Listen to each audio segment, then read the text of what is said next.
व्याकरण के एक ऐसे हिस्से पर बात करने वाले हैं जो बहुत ताकतवर है और कभी-कभी थोड़ा पेचीदा भी लगता है, समास। हाँ। हमारे पास जो गाइड है वो खास तौर पर प्रतियोगी परीक्षाओं मतलब कॉम्पिटिटिव एग्जाम्स की तैयारी करने वालों के लिए है। हाँ। और मजे की बात यह है कि इसमें सिर्फ नियम नहीं है बल्कि कुछ कमाल की शॉर्ट ट्रिक्स भी दी गई हैं। बिल्कुल। तो हमारा मकसद आज यही है कि समास के 6 भेदों को इस तरह से समझें कि उनका लॉजिक पकड़ में आ जाए ताकि परीक्षा के दबाव में भी कोई गलती ना हो। बिल्कुल सही। समास सिर्फ शब्दों को जोड़ना नहीं है, ये भाषा की इंजीनियरिंग है। इंजीनियरिंग, वाह। हाँ, मतलब कम से कम जगह में ज्यादा से ज्यादा मतलब कैसे भरा जाए, समास यही तो करता है। और प्रतियोगी परीक्षाओं में यही परखा जाता है कि कोई उम्मीदवार सिर्फ नियम रटकर आया है या शब्दों के इस खेल की नब्ज को समझता है। तो चलिए इस खेल को समझते हैं।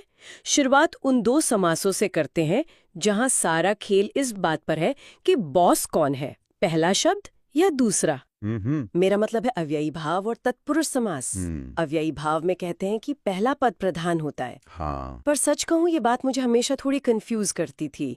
जैसे शब्द है यथाशक्ति, यहाँ तो मुख्य बात शक्ति लगती है, यथा नहीं। तो फिर पहला पद प्रधान कैसे हुआ? ये बहुत ही अच्छा सवाल है और यहीं पर नियम से आगे जाकर उसका लॉजिक समझने की जरूरत पड़ती है। अच्छा। देखिए, यथाशक्ति का मतलब है शक्ति के अनुसार। यहाँ जो यथा शब्द है ना, वो पूरे पद के अर्थ को कंट्रोल कर रहा है। कंट्रोल कर रहा है। हाँ, वो बता रहा है कि काम कैसे होगा शक्ति के हिसाब से।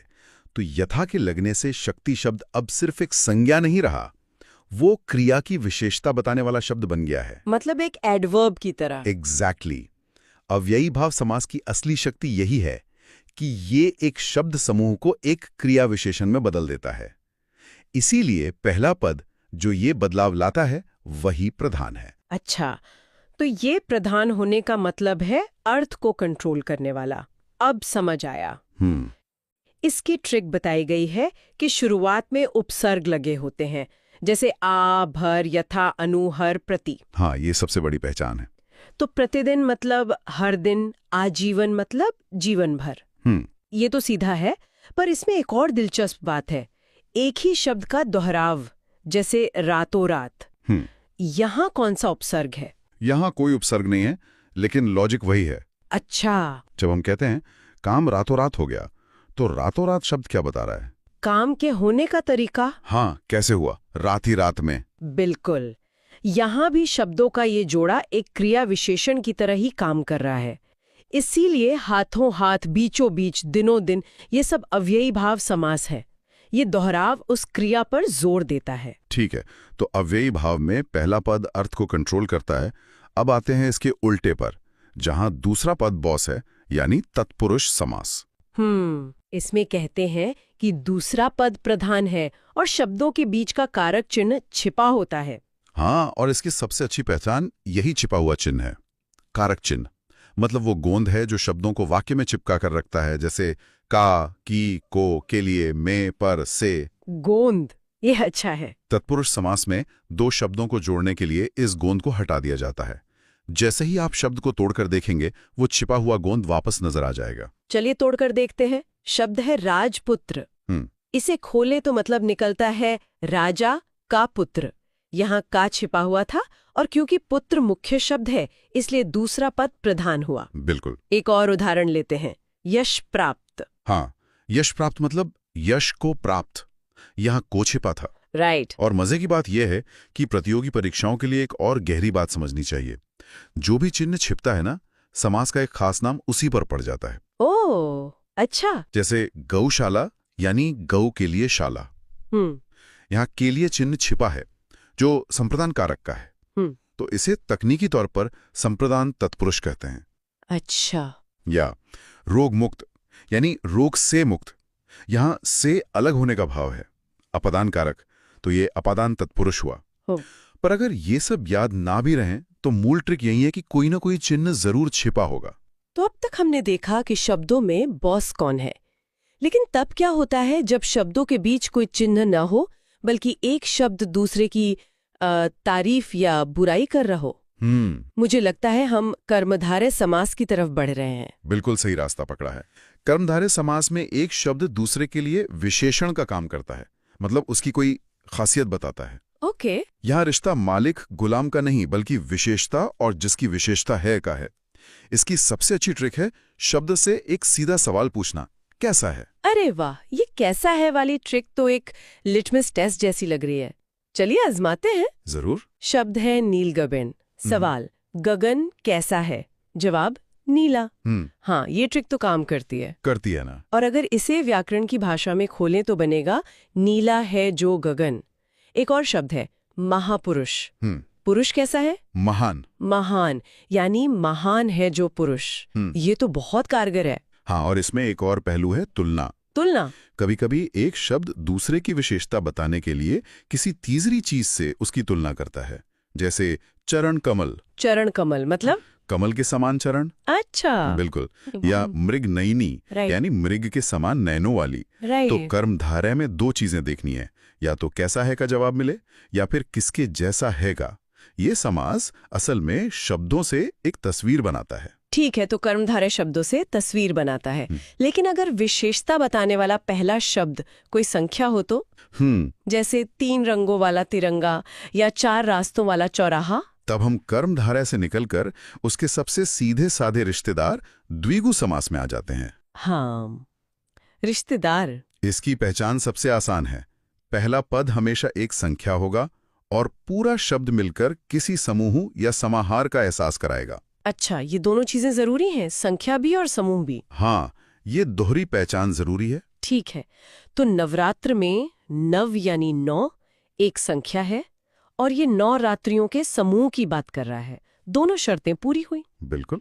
इसी तरह सप्तऋषि यानी 7 ऋषियों का समूह या त्रिभुज यानी 3 भुजाओं का समाहार, ये सच में सबसे आसान है। हाँ। इसमें तो गलती की गुंजाइश बहुत कम लगती है, खासकर जब परीक्षा में समय कम हो। सही कहा। बस एक बात का ध्यान रखना है कि वो संख्या किसी समूह को ही दर्शा रही हो।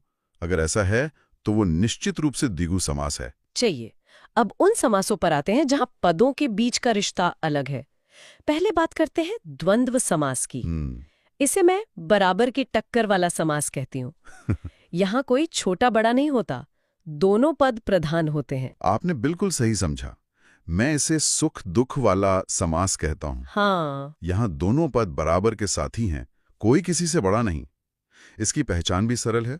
अक्सर शब्दों के बीच एक योजक चिन्ह, वो डैश लगा होता है। हाँ। और जब उन्हें अलग करते हैं तो बीच में और, या, एवं जैसे शब्द आ जाते हैं। जैसे माता पिता मतलब माता और पिता, पाप पुण्य मतलब पाप और पुण्य, ये तो एक दूसरे के विलोम भी है। बिल्कुल।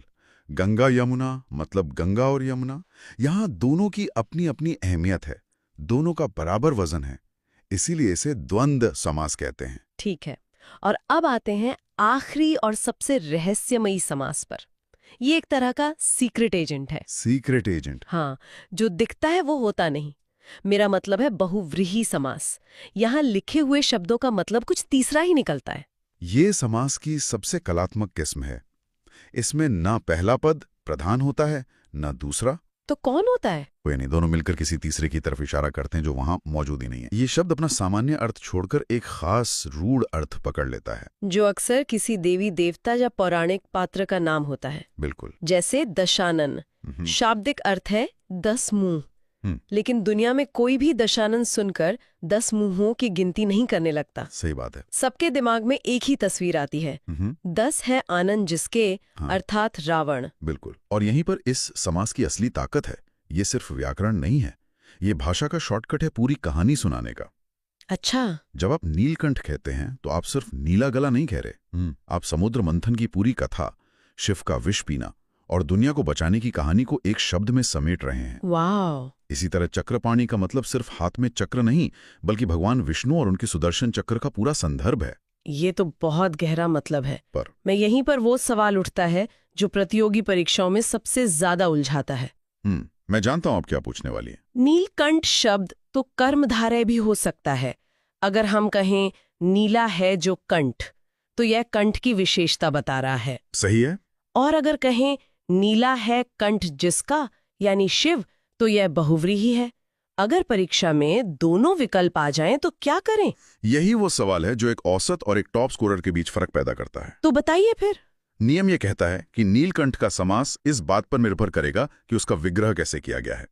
अगर विग्रह है नीला है जो कंठ, तो ये कर्मधारय है। लेकिन अगर विग्रह है नीला है कंठ जिसका और इशारा शिवजी की तरफ है, तब तो ये बहुव्रीहि हुआ। तो सही किसे माने? तब ये निश्चित रूप से बहुव्रीहि है। और यहां आता है वो गोल्डन रूल जिसे हर परीक्षार्थी को याद रखना चाहिए। ओके। अगर किसी शब्द के लिए कर्मधारय और बहुव्रीहि दोनों विकल्प दिए गए हों तो प्राथमिकता हमेशा बहुव्रीहि को देनी चाहिए। हमेशा? हमेशा। ऐसा क्यों? इसका क्या तर्क है? इसका तर्क यह है कि बहुव्रीहि समास एक विशेष और रूढ़ अर्थ देता है जो सामान्य शाब्दिक अर्थ से ज्यादा मजबूत और समाज में स्थापित हो चुका है। अच्छा। भाषा में नीलकंठ शब्द को एक नीले गले के लिए नहीं बल्कि खास तौर पर भगवान शिव के लिए ही जाना जाता है। इसलिए व्याकरण की नजर में यह विशेष अर्थ ज्यादा महत्वपूर्ण है और उसे ज्यादा सही माना जाता है। ये तो बहुत ही काम की जानकारी है।